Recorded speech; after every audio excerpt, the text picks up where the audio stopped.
Ce n'est pas une consigne de vote, mais ça y ressemble fort. Arnaud Montebourg indique dans un entretien au Monde qu'il votera François Hollande au second tour de la primaire PS, mais à titre exclusivement personnel.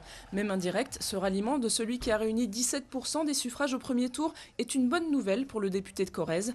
Jeudi soir, Martine Aubry et lui ont donné leur dernier meeting avant le vote de dimanche. Elles sont indignées.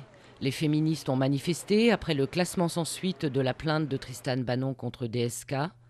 Elles réclament l'allongement du délai de prescription pour agression sexuelle. Une femme dans un état de grande fragilité. C'est ainsi que Luc Châtel, le ministre de l'Éducation, décrit la professeure d'un lycée de Béziers qui s'est immolée par le feu jeudi devant ses élèves. Le lycée a rouvert ses portes dès vendredi matin, mais sans reprise des cours. Une cellule de soutien psychologique est ouverte jusqu'à mardi. L'Espagne à nouveau sanctionnée. Sa note souveraine a été abaissée par une deuxième agence de notation pour cause de perspectives incertaines. Une décision qui arrive au moment où le Parlement slovaque a enfin approuvé le renforcement du Fonds de secours européen.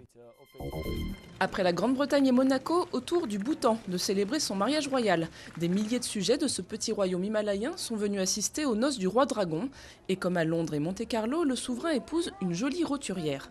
Une cérémonie traditionnelle avec tout de même une pointe de modernité. Le roi dragon était coiffé comme son idole, Elvis Presley, alias le King.